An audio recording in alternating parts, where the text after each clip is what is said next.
Hey everybody. A few quick notes before starting today's episode. The first thing that I want to mention is that the Psychotropic website is now launched. You can find it at www.psychotropicpodcast.com. With the website now launched, everything will be integrated in one place. You'll be able to contact me, download podcasts if that's where you want to download them at, become a patron, as well as purchase psychotropic related gear. As of right now, all that's available is the Psychotropic t-shirt. However, I am hoping to have other products available as time goes on. So if you're interested and get the chance to do so, definitely go check that out. Again, it's www.psychotropicpodcast.com. The next thing that I want to mention is I snagged another 5-star review on iTunes. This one is by a listener who goes by the name DMV, and it's titled Excellent, Unbiased, Informative. DMV says, "Wow, the balance of science and philosophy and goofy drug times and theory and spirituality is perfectly and smoothly blended. I love listening to this podcast. It makes you think and consider what it is to use these substances, which I believe is what is paramount to anything else. This is a wonderful gift to everyone. Thank you, Psychotropic." Thank you so much, DMV. I'd also like to extend a very warm thanks to the patrons of this podcast. Your generosity is so appreciated. It's pretty awesome to know that there are so many of you who value this podcast. So thank you.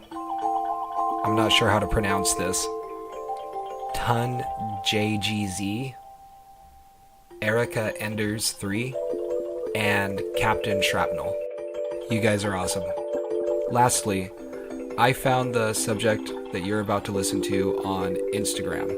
If after this episode you're interested in learning a little bit more about them, go check them out on Instagram at the Gray Sisters. Gray is spelt with an A. Having said all that, I hope you enjoyed today's episode. Thanks for listening.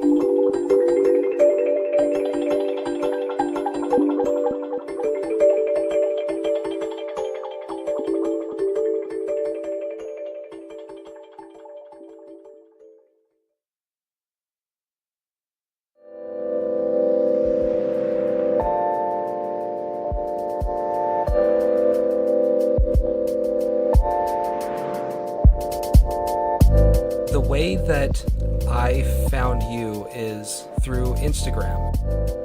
Your Instagram is the Gray Sisters, and Yep. Your Instagram was centered around traveling in kind of the name of cannabis, experiencing cannabis culture all over the world.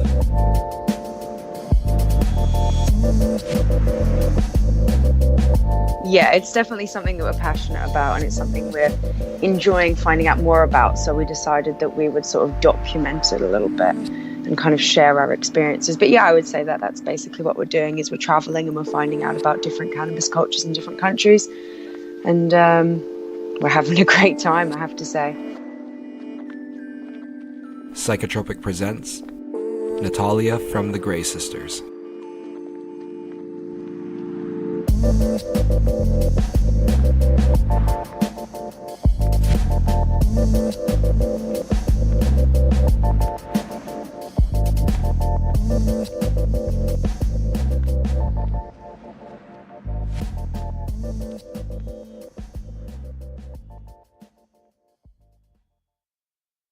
Could you describe your first experience with cannabis? Yeah, sure.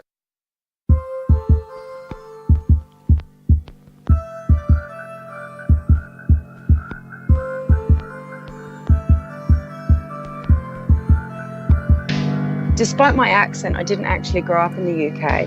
I was actually born in Oakland, California, believe it or not. And we spent a majority of my childhood in the Bay Area in San Francisco, in the Gold Coast of Australia, and in Nottingham in the UK.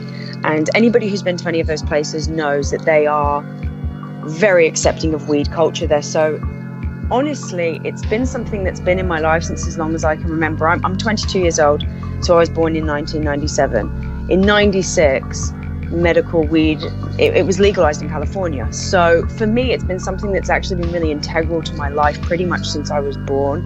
I've seen people use it recreationally, medically. I would say that the first vivid memories I have of people using cannabis would be as a child at parties, maybe, you know, with family friends and people smoking in that respect.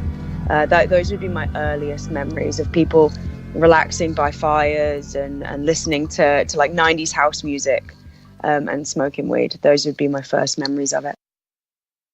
Do you remember what your thoughts were surrounding that at that time? Well, actually, it's funny. I can remember asking about it, because you do when you're a child, you're inquisitive and you're curious and you want to know things. And I can remember asking people about it. And I was told that it was medicine. This is medicine for my back. This is medicine so I can sleep at night. And I think as a child, when you're educated about something properly and people are open and honest with you and they begin that dialogue from a young age, then you learn to accept it. So to me, there was never really any taboo about it. I just viewed it as a medicine for people and for adults. It was actually only as I got older that I even realized there was any stigma around it. So yeah, really as a child, I was very accepting of the cannabis world. And yeah, I just viewed it as medicine. I thought, okay, this is just another thing that adults use to help them ease pain. Was this something that your parents used? Yeah, I mean, we were in San Francisco in the 90s, so I don't think there was a single person in those traveler communities that actually wasn't. Did they do it in front of you, or was it kind of a hidden thing? Yeah, I would say that that was one thing that obviously you always had this thing in America where, and you still see it now, things are state legalized, but on a federal level, they're still not. So, you know, like alcohol or anything else, I think there is a certain level of this is for adults. And so it is done in adult environments, you know what I mean? So it wouldn't be something that was done super openly in a room with children in it or anything like that. As I say, it would be done in the evenings, privately around a campfire, in an adult environment. You know, it's not for kids. And I think that was something that was definitely run home. The same as I think alcohol would be. You wouldn't be doing shots of vodka in front of your children the same way that you wouldn't smoke a joint in an enclosed space around them. So no, it wasn't really super openly in front of us, but the same way that, of course, kids are still aware of alcohol because they pick these things up. I was aware of cannabis from a pretty young age. So yes and no, but not openly. Do you smoke yourself? Yes, I smoke daily. I would be a daily user of cannabis. Is it more of a all day, every day, or is it kind of an evening relaxer? I would say that it depends on the day. I try to, you know, if I'm going to smoke during the day, it's definitely less, it's definitely lighter. I would say that I smoke pretty much every evening, but not every day during the day. I guess it depends on what I'm doing, you know.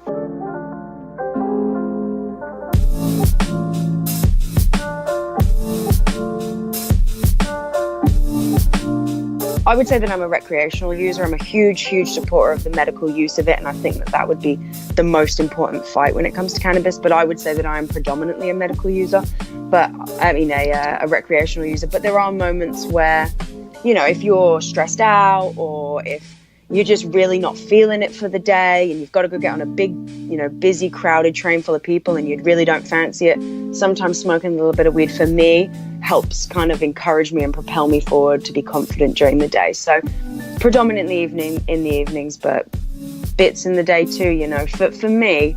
And I think that cannabis affects everybody differently, like any drug, you know, whether that's coffee, whether that's weed, or whether that's maybe something else that's harder. It's going to have a different impact on each person. For me, I can smoke during the day and it doesn't have a huge impact on me. But then again, I know other friends who, again, would consider themselves regular users that wouldn't be able to smoke in the day because it would make them too tired or, you know, they get too shy to talk. So I think it is an individual thing. But for me personally, it's not a problem to smoke during the day.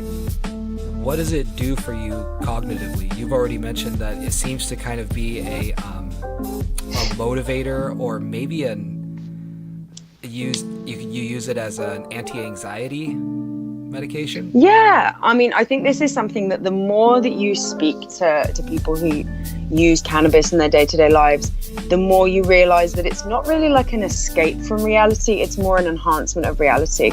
I've seen that quite a few times now, especially places like Instagram, people talking about it, that it's not because you want to ignore life and you don't want to participate in it. It's in fact kind of the opposite of that. It's because you do want to be involved and you do want to be an active member in conversations and in social events. But that can be hard.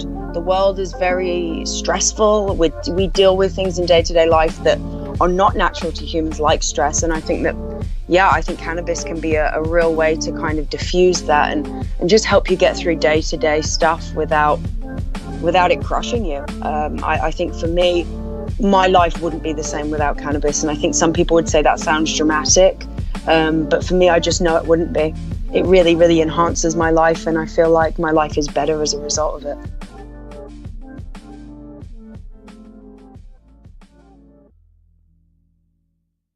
So let's kind of imagine a scenario where you're getting off of work or you're getting ready to get on this train and you're sober. Yep. And you're of a certain state of mind and you decide that you want to smoke a little bud.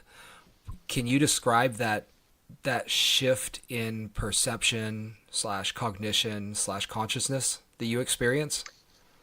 Okay, sure. So I think, especially as, I'm a young woman, and I think that can be within itself a bit intimidating. There's a lot of pressures on us to look perfect every day, act exactly the right way. And so let's say, for example, I'm about to get on a busy train and I'm really not feeling myself that day. And, you get those feelings of, are these people looking at me? Do I look okay? Oh, maybe I should pull my top down a bit. Maybe I'm muffin top today, and you get all of these different anxieties that run through your head. And for me personally, that can be a really stressful situation. I end up feeling self-conscious and anxious, and actually nobody's looking at you. Nobody's interested in what you're doing. The guy over there's doing his crossword. That guy over there's on his phone. That woman's taking care of a kid. But it's those anxieties that begin to run round and round in your head. And I think for me, once I've smoked cannabis, a lot of those disappear and I'm able to function in a way that's very different. And so, for example, then say I smoke a joint and I get on the train. All of a sudden, I'm kind of just thinking, oh, I wonder what's for dinner. Oh, I had a good day today. Oh, my friend, she looked lovely today. That was a really nice conversation we had. And for me, it's just a way to be able to stop focusing on things that cause you stress and anxiety that really aren't important. And I think that sometimes people's perception of it kind of goes a little past that and they actually start to think, oh, if you smoke weed, you don't care about anything. And I think, again, that's actually taking that too far. It's not that you stop caring or thinking about anything. It's just you're able to actually, put those into tiers. What are the important things to care about? What are the important things to stress out about? Okay, I have an important report due at work tomorrow. Okay, yeah, that's pretty high up on your priority list. But, whether or not some person saw you trip as you stood off the train, that's actually not that important. And for me, cannabis really gives me that ability to see things much more clearly. And as a result, I find my life a lot less stressful because of it. It's funny because I smoke cannabis myself, not on a daily basis. I try to keep it down to right about once a week. I don't necessarily like the lethargy that I feel the next day or two. Mm-hmm. But okay, yeah. I have found that some people who don't smoke every day, they get, some people call it a stone over. And again, I think like I was saying earlier, it's, individuals for individual usage. Yeah. But your description of that mental shift that takes place, I almost feel like it's the exact opposite for me, where when I'm on my day-to-day, there's always kind of a low level of anxiety that I'm experiencing, but it's never enough to really make me focus on if other people are looking at me or if I need something to help me cope through a certain situation. But then what happens is, say in the evening I'll smoke. If I can keep it down to about once a week, it turns into a really positive thing. It allows me to step back a little bit and view things from a broader perspective, much like you're talking about. You can place the importance of things in tiers. But if I start to smoke more consistently, then what happens is I start to get inside of my head, and then I almost go into this judgmental state where I'm reflecting on the day's events and how I might have handled them inappropriately, or if I kind of made an ass out of myself. So in a way, I almost become a little more self-conscious. But it's in combination with that stepping back aspect. Yeah, it's just kind of interesting to see how people react differently to this substance. It is, I believe it's more like a psychedelic than anything else.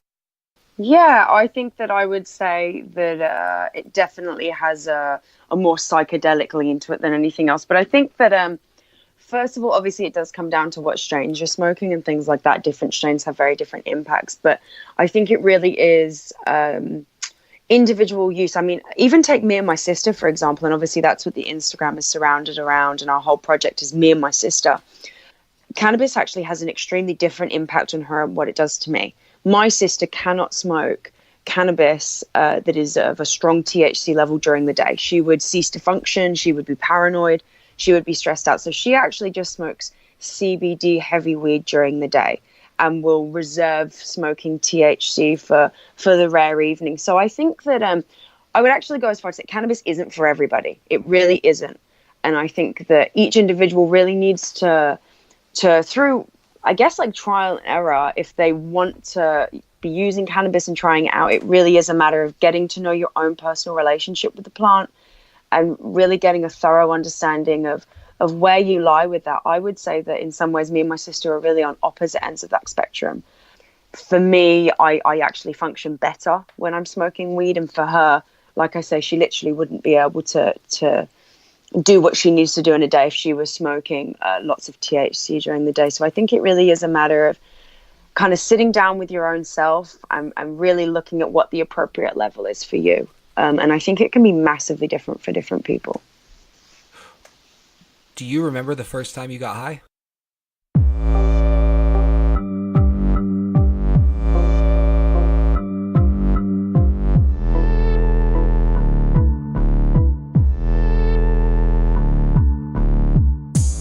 The first time I ever got high, I was in England.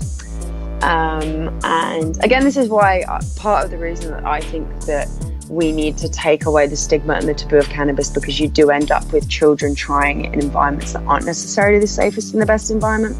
So the first time that I ever smoked weed was at we used to throw all-nighter campouts when I was a teenager.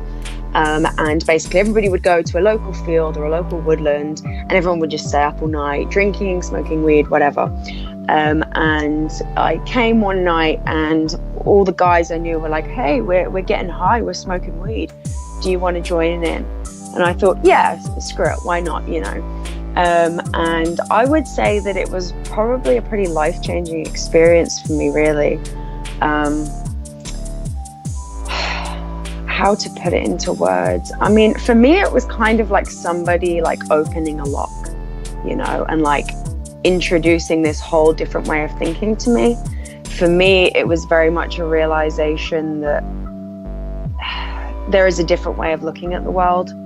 And I think that for me, it's a much more positive view of the world and it was a real social experience as well. And there was something that I really enjoyed about the ability to go on a sort of like mental journey and, you know, whether that is drug induced or not, but as a group and to be able to experience that together, I personally felt was something really amazing. Obviously, it doesn't affect you like that every single time you smoke, but as a first-time smoker, it had a really big impact on me. And I think I've pretty much smoked consistently since then. I will be honest, it did make me at one point a little bit paranoid. But of course, I was young and foolish and made the mistake of also then proceeding to drink a lot throughout the evening. So I think it was more a combination of just being a little bit out of my depth. But I would say that my first interaction with cannabis was very positive. The only thing that I would have wished is that if we had a society that cultivated environments where it was safe to do those things, it would have been better maybe for me to not have been in a field in the middle of the night with a bunch of other teenagers. But I would say that it was a positive experience overall, for sure.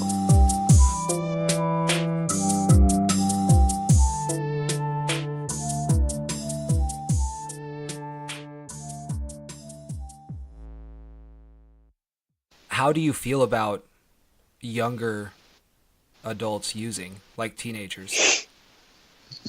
So this is a question that I actually think about quite a lot, because obviously for me to say that I don't think teenagers should be smoking weed and then to tell that story would be really hypocritical. I would say that it is probably best for younger teenagers not to smoke cannabis. Obviously, if you're 13 or 14, I do think that probably is too young, and I would say that that's just based on the studies that have been done that I've read, that it can stunt certain types of mental development. I personally didn't find that the first time I ever smoked weed. I was 13 years old. I still feel like I'm a very functioning adult. I have a good, high functioning job. I interact well with everybody I know, but I'm not a scientist. And I think that we need to really be a scientifically led community and respect the findings of scientists. And so I would say that younger teenagers should avoid it. I'm also not a politician, and I'm not, I haven't researched into these things. But for me personally, I think that if in the UK, an 18-year-old can go and drink, and actually in the UK, if your parents are with you, you can go drinking at the age of 16. I would say that if that's this community we live in and that's the standard we've set, that at 16 you can drink with alcohol with parental consent, then I believe that it should be the same for cannabis. And I think with all things, it's not about banning things or putting them on some blacklist. It's about educating people. And I personally have found that if you educate teenagers on things, and I know there's a lot of stigmas around teenagers and how they don't listen and how they don't care, and that is true for some people. That's true for some adults too, though. I think when you educate young people and you really give them the information, then they'll actually make a sensible choice for themselves. And I think it's something you've seen in California as well. The numbers of young people who are smoking cannabis now has dropped since they legalized it. I think a lot of the reason that you do get, troubled youths over indulging in cannabis is because there's this taboo around it and it's seen as cool. I think if you educated young people, they would be able to make their own decision about it. And I think like anything else, it's an individual choice. It does kind of make you wonder, like in the case of California, where teenage use seems to have subsided, if a lot of the appeal of using among teenagers is the legal aspect of it. If it's almost like a rite of passage to get a hold of something so taboo and forbidden in your culture. And then once that's passed, then it's not really a taboo thing. They're going to move on to something else. Yeah, I think it's hard to say, isn't it? I think that there's definitely this teenage mentality of pushing boundaries, and you're finding your limitations. I mean, yeah, I think if kids aren't smoking cannabis, they are obviously going to do something else. But I think it would be a long stretch to say, oh, the kids, it's not cool to smoke weed anymore, so they're going to go do heroin. I think that would be way too a step way too far. But yeah, kids may go and do other things, but I think that they're going to be of a similar level. I don't think they're going to be, pushing them to do worse and worse things. I think teenagers are going to do what teenagers do, and that is to feel around those edges of rebellion and to figure out who they are and all of those normal teenage things that we've all been through and we all know. For me personally, I think that part of the issue that teenagers have is that we have this real double standard with teenagers, is the fact that we want them to act like adults. We want them to live up to all the responsibilities and all the pressures of being an adult. And if anything, even more so, every year it just feels like we put more and more pressure from every angle on these young people, yet we offer them none of the respect to make their own decisions. We offer them none of the respect to have their own opinions. How often do you hear phrases like, oh yeah, well, they're just a teenager? You know what I mean? So I think that the entire time that we continue to exclude them from being treated like the adults that a lot of them do behave like, the longer we are going to continue to see these types of behaviors of rebellion against society, because it's the societal rules that they're feeling penalized against. And I think that's why teenagers have such a tendency to rebel. I would say I was quite lucky. I had parents that were very accepting. They were very lenient. And the only time they ever said no is when it was a safety issue. So for me, I never really felt the need to break my parents' rules. I was pretty respectful of them. And yeah, I think it's really a matter of us putting our hands up and accepting that, teenagers are pretty much adults in a lot of ways, and they need guidance and they need support, but we need to stop giving them rules and start giving them information. But that's just my personal view. I think it's a well-educated view. Thank you. I appreciate that. So going back to your Instagram, how did you and your sister, what's your sister's name? Does she mind having that said on the podcast? No, yeah, my sister's name is Meadow, so we're Natalya and Meadow Gray. But yeah, basically the whole project started. We're actually not, or I haven't traditionally been huge social media people. I don't actually even have a personal Instagram. We don't really use Facebook, anything like that. But basically, we have been kind of a part of the weed culture for quite a while now. We work in the weed culture apart from our Instagram as well. So we've actually been doing a lot of this stuff for years anyway. Things like the most recent event we attended was Cannabis. This was actually my 6th Cannabis. So these are things we've been doing for a long time anyway, but because of the extreme stigma that's been surrounding it, we have kind of felt like we had to not keep it a secret from the world, but it's not something you would tell everybody. What industry do you work in? I have to be honest and put my hands up and say the amount of times I've responded, I work in horticulture instead of I work in cannabis. I couldn't count it on 2 hands.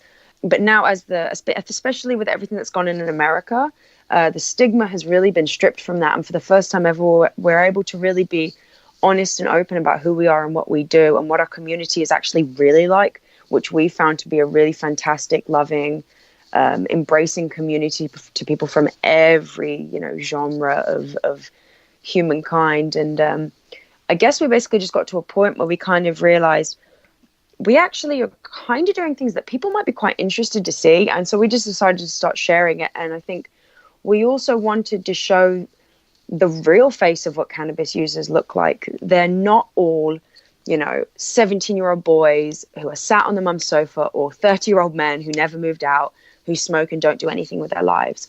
Actually, we travel, we meet interesting people, we, are educated on lots of topics of information. So I guess part of it was just to share the fun of our lives and what we do and the things that we're blessed enough to be able to see and learn about.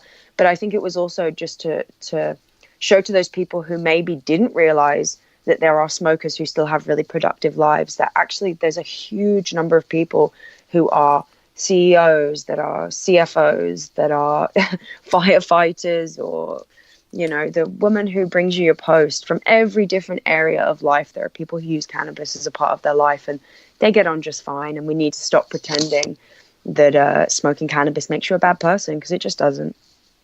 I definitely think that there is the population of cannabis users who they do tend to be lazy. I think that the way that it lowers your anxiety levels can, in some people, promote just a sense of well-being and a feeling that you don't necessarily need to work for anything further. But at the same time, there definitely are a lot of other people who are go-getters. Like, take, for instance, you guys. I mean, if you're a daily smoker, you're still striving for things, especially, specifically with your Instagram page, and trying to bring what cannabis culture is, what the cannabis user is, to light. Absolutely. I mean, I think that anybody who tries to deny that there are a segment of people that use cannabis and allow cannabis to be demotivational and to be lazy is lying to themselves. There is definitely a percentage of people who do use it that way.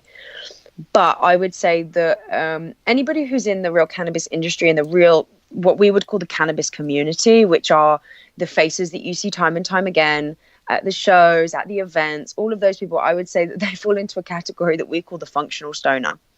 And I think one thing as well, I think that once you start to move along this path of increased information, actually the more encouraged it is for people who use cannabis to not behave like that and to actually show a different side of it and show a different face of it. So I think the thing that we have to remember is that it's not just smokers who are lazy. There are lots of people who are lazy, and I think it's more an issue of that person is a naturally inclined person to, like you say, doesn't really want to work, isn't very motivated. And for me personally, I believe that they use cannabis other than the other way around. That's what I personally believe. So yeah, I would say there is a percentage of people like that, but it's not necessarily the cannabis has made them lazy. I think it's maybe they're kind of lazy and they smoke weed. Yeah, I wonder if there's any studies done where they take cannabis using population and then they take a non-cannabis using population and compare the go-getters with the lazy ones. And I wonder I'd be really interested to see that. Yeah, I wonder if the numbers would be right about even.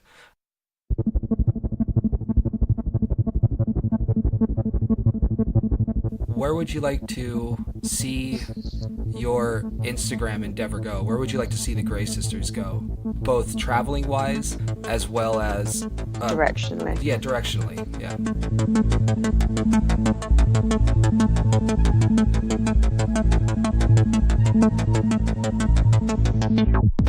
In terms of traveling, really, we just love to go absolutely everywhere and anywhere that has a cannabis culture. Explore that and see what it's all about. I have to say, I don't think there's a single place that we've visited yet that we haven't walked away and we feel like we actually know more about our own community. And we've met really incredible people, and even just in this short period of time, I honestly feel like I've met people that I will know for years and that I really aspire to be like and have been really interesting. I think that one place that we would really, really love to go and visit is South America. It's one of the few places that we've never been to. So yeah, South America, I would say, is really high up on our list. In terms of directionally, so one of the things we've actually been doing, so the Instagram page in some way is just kind of a snippet of what we've been doing. So everywhere we've been going, we've actually been recording full-length interviews with people of note in cannabis. The first person we interviewed was Jair Velleman of Gavita. He's basically a cannabis millionaire. We spoke to Mila Jansen, the hash queen. We spoke to Valerie Corral, who is the leader of a fantastic charity in America. So we've actually been speaking to people every single place that we go to. Authors, activists. We spoke to Ed Rosenthal, the Dank Duchess, tons and tons of people basically, and we've just been getting their stories. So we're actually in the process at the moment of editing all that up, and we're going to release that. And really our intention is just to show people what the cannabis community can do, because when you actually get it going, it can really kick ass. I mean, I think that if you actually consider the fact that we have been a community that has been so pushed down and forced to be so secretive, when you actually see what's been accomplished by the community, it's kind of incredible. I mean, I was at the International Cannabis Business Conference in Barcelona not long ago, and I really liked something that Dr. Dina said. And she was talking basically about the people that actually came to her when cannabis became legalized, because it's been medically legal in her state for a long time. And she basically said that the day that everything went legalized, everybody was kind of afraid to see who would show up at the door. And actually, it's been majoritively kind of older people, medical patients, et cetera, et cetera. So I think when you actually think about the fact that we've been producing medicine and providing an outlet for people, and for the first time ever, you're actually seeing that reaching all of those other people, congressmen, people who really had a stigma around it, police officers, teachers, and we're actually able to take that out to a broader level now. That's really something quite incredible. So I think for us, again, it's just trying to help in that movement.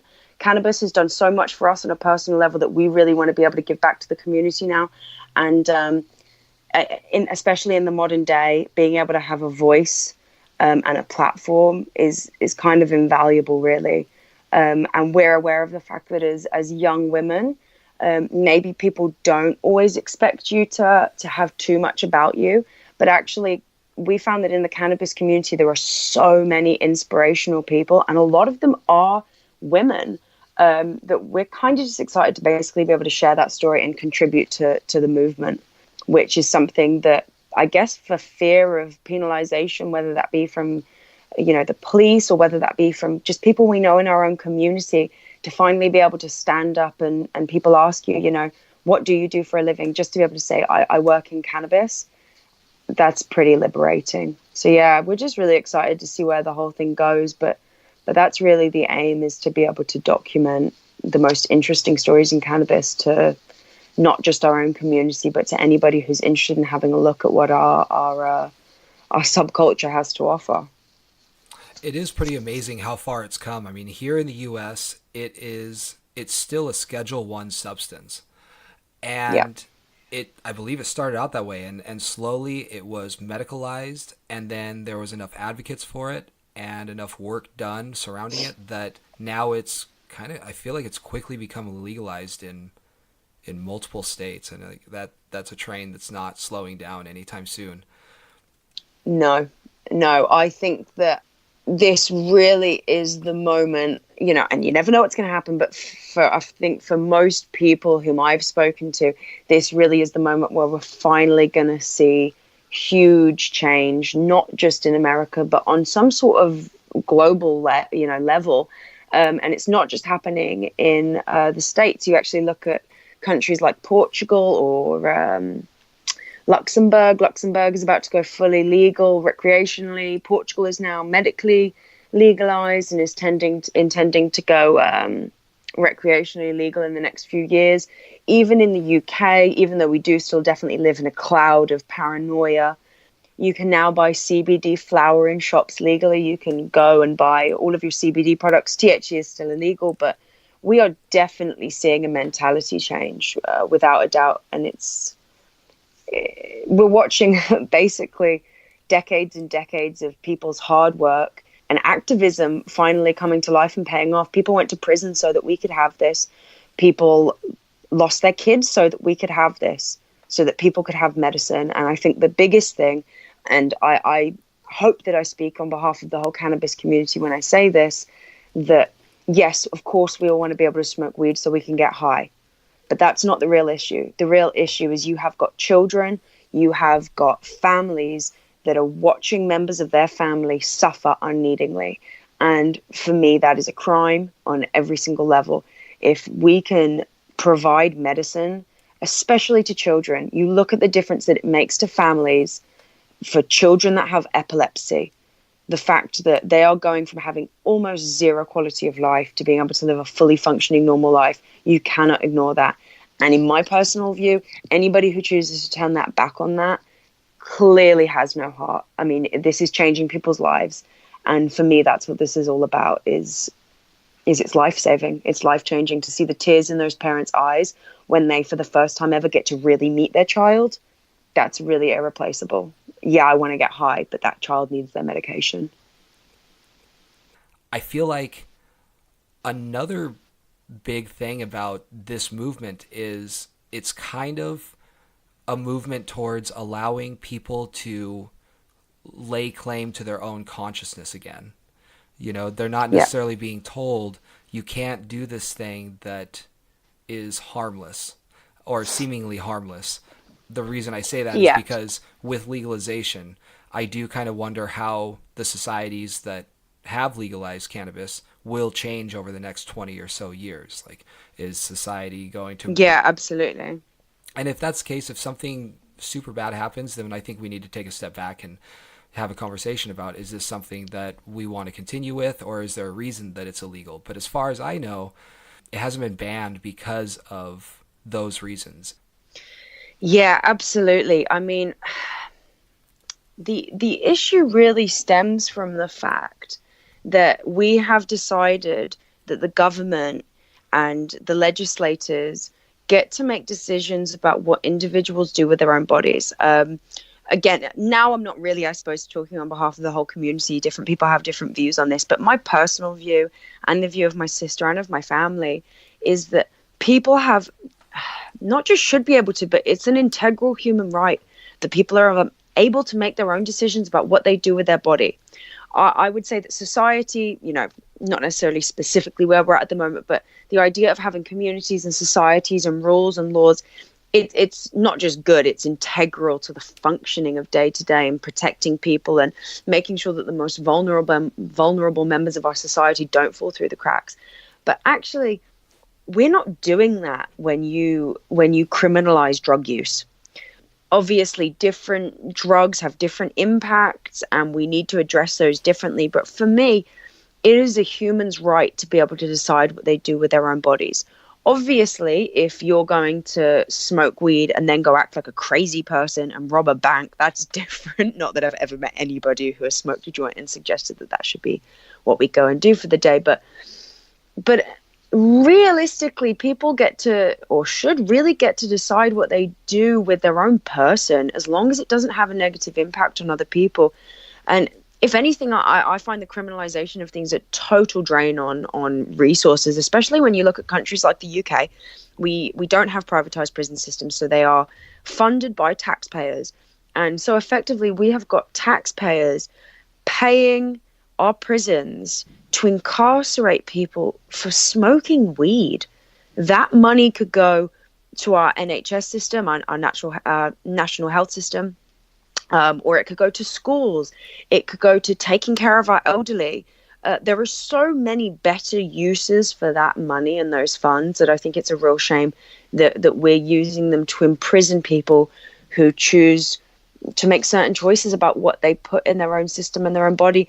And if anything, I would actually say that, and this is just personal experience, that actually use of cannabis can actually widen people's brains to different ways of society, and you know, being more open and understanding of the way that other people live, other cultures.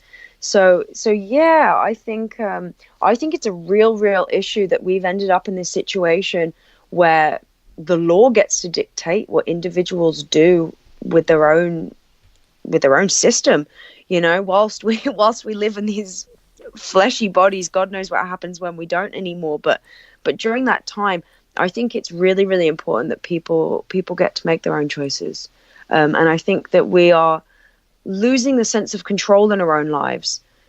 Why does some person I've never met get to tell me whether this substance is right for me or not? And especially when a lot of these people have never actually tried these substances before. You actually are making a decision for other people on a topic you have no actual in-person real life experience with. And for me, that's just real madness. What do you think the future is going to look like when you really kind of think about it and lay out what's happening?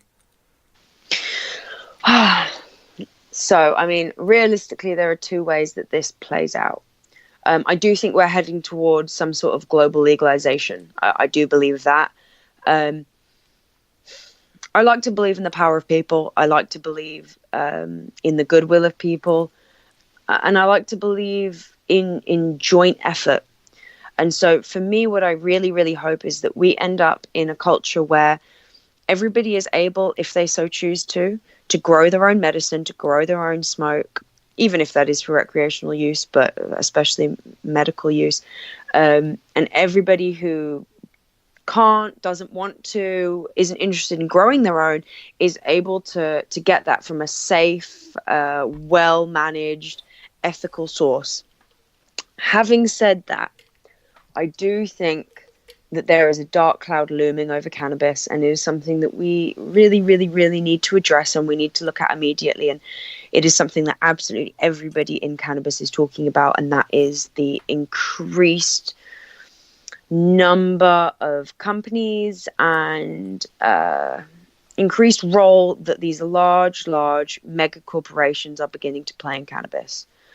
Cannabis for the longest time has been a grassroots, micro community fueled industry, and for the first time ever, you are getting these humongous not even just multi-million, but multi-billion pound or dollar companies coming in and putting their 2 pence in and putting their foot in and buying up parts of this market. Now, I think there's two issues with that. And the first is that actually you are the people who kept this illegal for so long.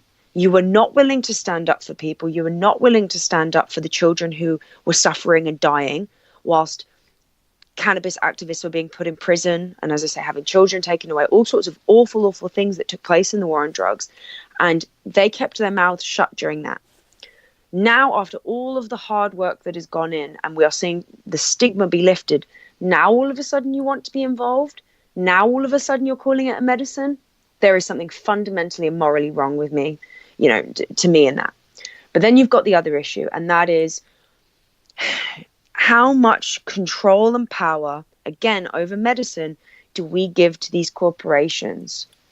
It is important that a skill that has been passed on from generation to generation of growing cannabis is not lost to the hands of corporations. I do believe that it's extremely important that everything that people are smoking is, properly regulated, that we're not using harmful pesticides or sprays.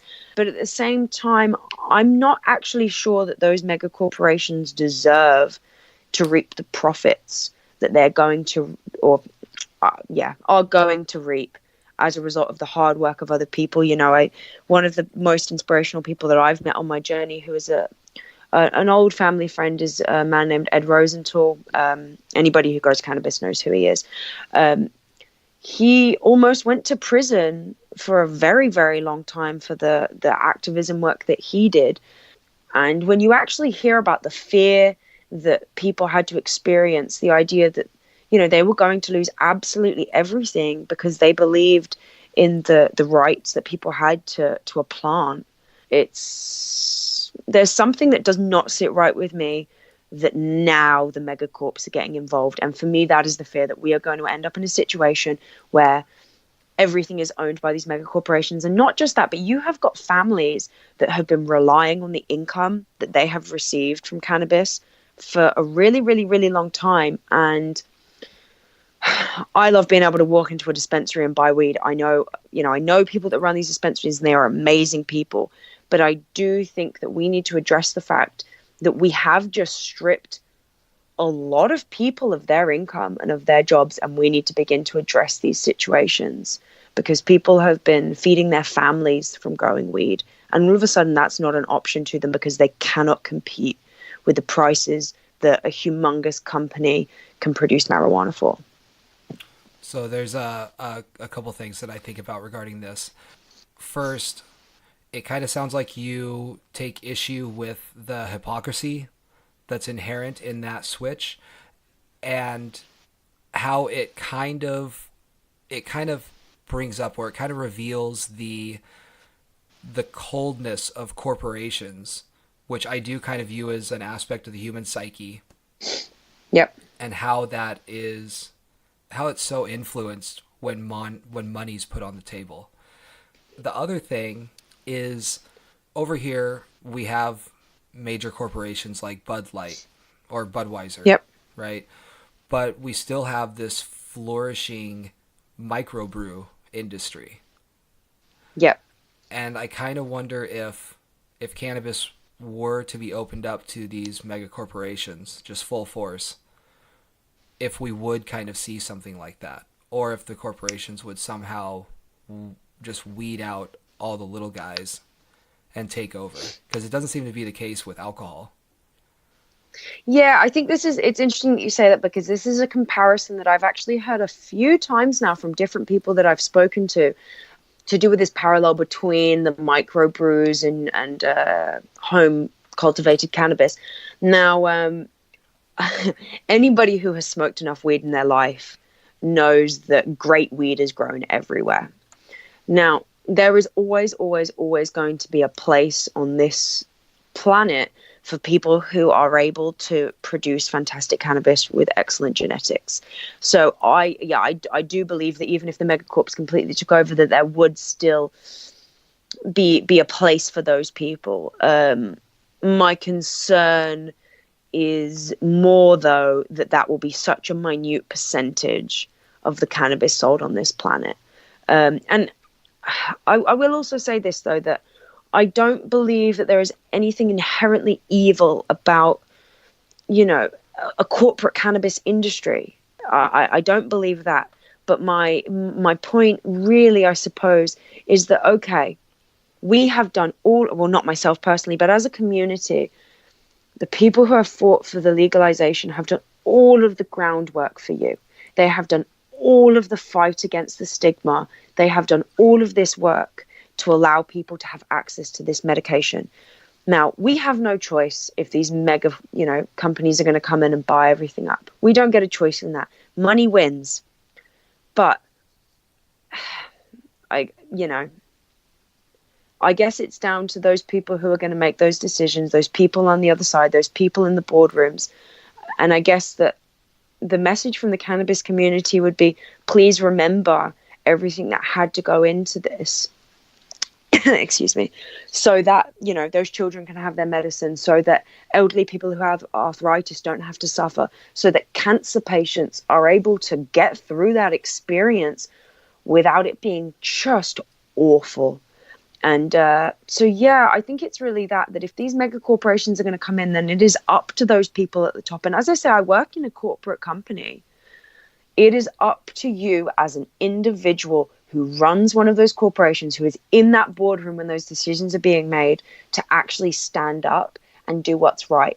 And I would say, if we're following track record, that's not going to happen. But again, as I say, I do try and believe in the power of people, and I just hope that that this time we get it right, and that this time there is a level of corporate responsibility.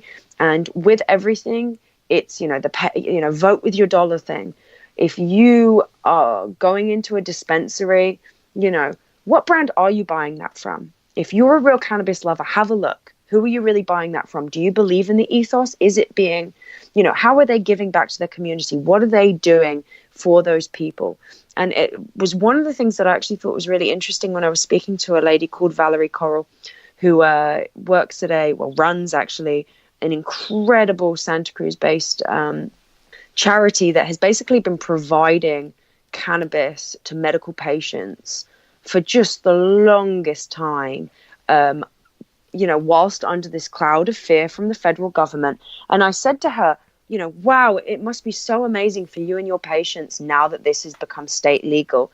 And she said, oh no, it's actually been terrible, because you are having a market that is flooded by corporations that are actually not giving anything back.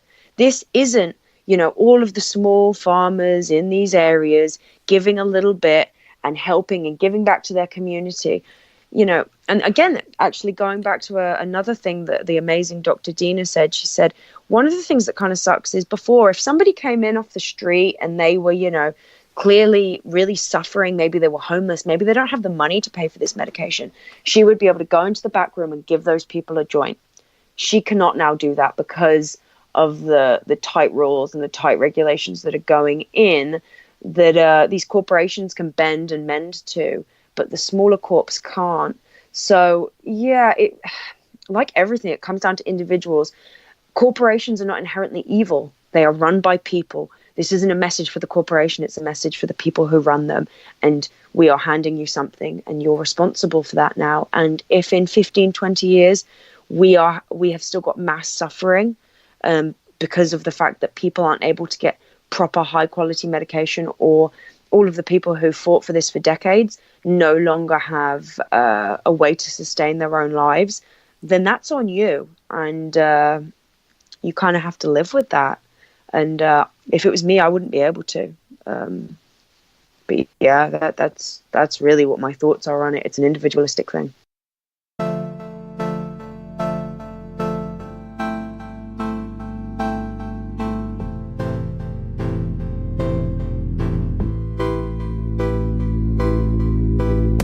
This episode was produced by me, Philip Johnson.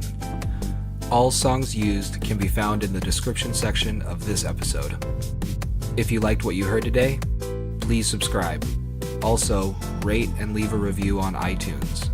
It goes a really, really long way. If you'd like to become a patron of Psychotropic, or if you'd like to check out some Psychotropic related swag, or if you have a story to share, you can do all of this at psychotropicpodcast.com. If you're interested in getting a better idea about upcoming episodes, be sure to follow Psychotropic on Instagram at Psychotropic Podcast, all one word. Thanks again for listening, everybody. See you next time.